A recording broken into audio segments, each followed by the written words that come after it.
The 2018 Xclusive Edge Fantasy Baseball package is now available at RotoExperts.com. All new for 2018.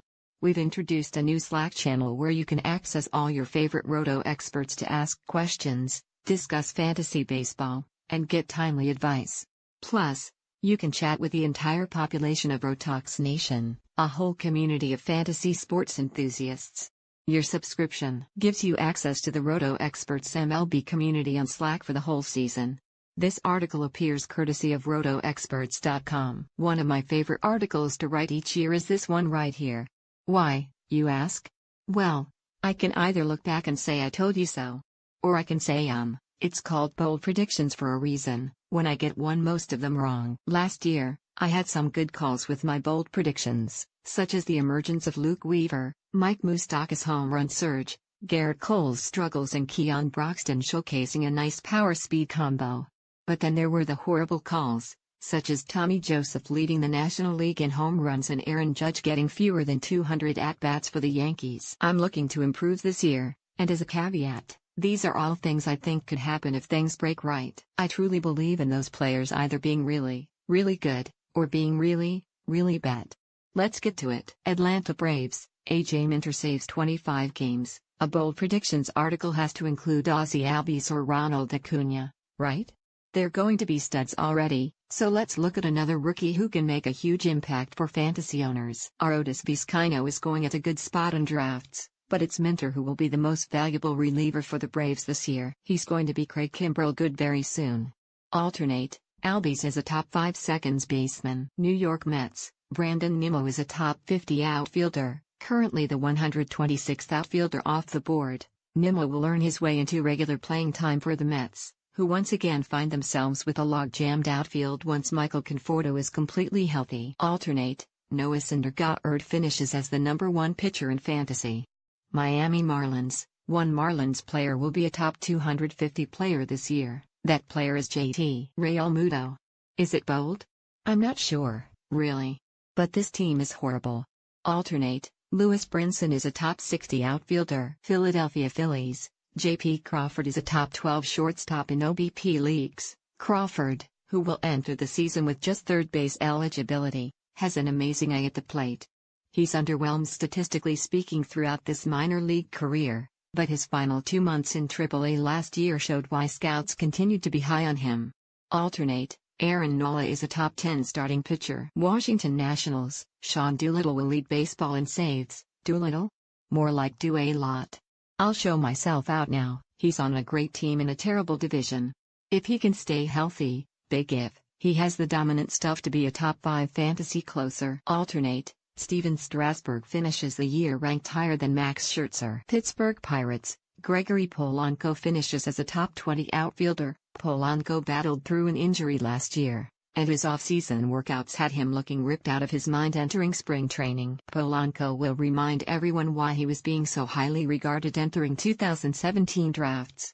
Alternate, Colin Moran hits 25 home runs. Chicago Cubs, Ian Happ finishes as a top 5 second baseman. The only reason not to like Happ is Joe Maddon. But even the mad genius Maddon can't keep Happ from being a regular fixture at the top of the lineup. Alternate, Brandon Morrow finishes the year as a top 8 closer. Cincinnati Reds, Eugenio Suarez is a top 12 third baseman. Why take Nick Castellanos 112th overall when you can get a similar player in Suarez 200th overall? Alternate, Luis Castillo finishes outside the top 60 at starting pitcher. Milwaukee Brewers, Christian Yelich is a top 5 outfielder. The park change is huge for Yelich, which we know. We also know how much of a ground ball hitter he is, which can cap his power. However, over the last 3 months of last season, Yelich seemed to have a change of approach during road games. His ground ball rates declined each month from July to September, 52.9, 50.0, 48.8%, respectively, while his fly ball rate increased each month, 25.5, 27.3, 31.7%, respectively. Both Yelich and Lorenzo Cain will be huge values for fantasy owners in 2018. Alternate, Corey Knebel loses his closer's job by July. St. Louis Cardinals, Jack Flaherty is a top 50 starting pitcher. Hopefully, Mike Matheny realizes that Adam Wainwright is toast and doesn't become loyal to him for some old-school reason that he'll make up. Flaherty should be in the Cardinals' rotation to start the season. Alternate, Tommy Pham is a top 10 outfielder. Los Angeles Dodgers, Clayton Kershaw pitches 200 innings. The best pitcher in baseball has reached the 200-inning mark just once since 2013. Though, since we are using an arbitrary endpoint, he threw 198.1 innings in 2014. The gap has closed between Kershaw and the rest of the Big Four pitchers, but if Kershaw throws 200 innings, he'll be in a class of his own once again. Alternate, Walker Buehler becomes a top 50 pitcher. Colorado Rockies, Ryan McMahon wins the National League Rookie of the Year. His bat is made for Coors Field. The Rockies just have to realize it and make room for him to get his bat into the lineup every day. Alternate, John Gray is a top 25 starting pitcher. Arizona Diamondbacks, Zach Godley wins the National League Cy Young. I love it. Godley entering the offseason with his elite SWSTR percent and ground ball rate. I want to say Godley is one of the top pitchers in baseball after the news of the Humidor. Like the Bullet Club, I'm all in. Alternate, Ketel Marte is a top 12 shortstop. San Diego Padres, Brad Hand is a top 5 closer. My only worry with Hand is that he might get dealt at the deadline to a contender that won't use him as a closer. Besides that, he's an elite closer that won't cost an elite price. Alternate, Dinelson Lamet leads the National League in strikeouts. San Francisco Giants, Jeff Samardzija finishes as a top 24 fantasy pitcher. It won't be pretty, and it won't always be fun, but at the end of the year, Samardzija will return SP2 value. Innings matter, folks. Alternate, Chris Stratton outperforms Johnny Cueto. Boston Red Sox, David Price is a top 10 pitcher. Price was actually good last year when he pitched, sporting a 3.38 ERA and a 24% strikeout rate. Expect the same production this year, but instead of 74 innings like he threw last year, lock in 185. The elbow is 100%, and Price will return massive profit as the 27th starting pitcher off the board. Alternate, Mookie Betts goes 30-30. New York Yankees, Judge, Giancarlo Stanton and Gary Sanchez will out-homer two teams. The trio hit 144 home runs last year, which was more than the San Francisco Giants' 128. As an encore to celebrate playing in New York together, they'll out-homer an additional team this year. For bonus points, let's go with the Marlins and Tigers as the two teams. Alternate, Miguel Andujar outperforms Gleyber Torres. Tampa Bay Rays, Jake Bauers is a top 20 first baseman in points leagues. CJ Cron is just keeping the seat warm for Bauers. With a good walk rate and his ability to attack the gaps, Bauers will be a valuable waiver wire piece as a solid contributor in points leagues. Alternate, Blake Snell is a top 20 pitcher. Baltimore Orioles, Manny Machado goes 30-30. Machado cut out pizza and chicken nuggets from his diet this offseason. The man obviously wants to get paid in free agency next winter. He has a 35-homer, 20-steal season under his belt already. He's going to earn every penny with his performance this year. Alternate, Jonathan Schoop finishes outside of the top 10 at the position. Toronto Blue Jays, Randal Grichuk hits 35 home runs. I've spoken about Grichuk ad nauseum this offseason. To quote myself from a recent Fantasy Pros Roundtable discussion, last year, he ranked 6th in baseball with 10 barrels per plate appearance for players with at least 50 batted ball events. Since the start of the 2015 season, Grichuk is tied for the 11th highest hard hit rate, 39.2%, in baseball. He's getting everyday at-bats in a wonderful home environment.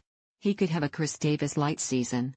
Alternate, Josh Donaldson plays in fewer than 100 games. Chicago White Sox, Yoan Moncada leads the lead in strikeout percentage. Last year, Chris Davis led all of baseball with a 37.2% mark. You have your work cut out for you, Yoan. Alternate, Jose Abreu leads the position in home runs. Kansas City Royals, Jorge Soler hits 30 home runs, his career high is 12.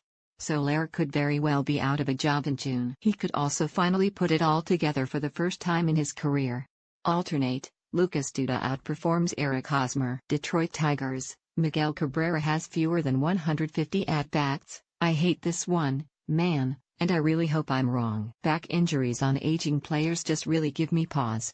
Alternate, Avisail Garcia repeats his 2017 season. Minnesota Twins, Byron Buxton is a top 15 outfielder. This is the year that Buxton finally puts it all together after making changes at the plate last year. Buxton will still strike out a lot, but he'll steal 30-plus bases and hit close to 20 home runs while keeping his average around the .275 mark. Alternate, Kyle Gibson is the best pitcher on the Twins.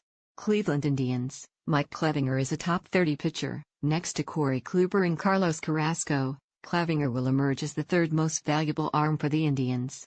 If he can get his control down, he's going to make the Indians' rotation even more of a nightmare for the opposition.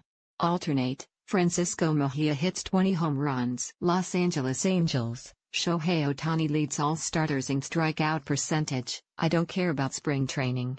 Yes, Ohtani will have his bumps this season and won't be able to live up to the unfair expectations. But one thing he will do is strike people out at an absurd rate. Alternate, Ian Kinsler is a top 10 seconds baseman. Houston Astros, Carlos Correa is the most valuable Astros player in fantasy. This isn't a knock on Jose Altuve or George Springer at all. Besides Bryce Harper, Correa is the only person whose ceiling comes close to Mike Trout. Alternate, Justin Verlander is the fourth most valuable Astros starter. Seattle Mariners, Nelson Cruz fails to hit 25 home runs. Father Time is finally going to get Cruz this year, who has hit at least 27 home runs in every season since 2013. Alternate, James Paxton finishes as a top 10 starting pitcher. Oakland Athletics, Matt Olson and Chris Davis out-homer Judge and Sanchez. I could have put Stanton in here instead, but that's just silly.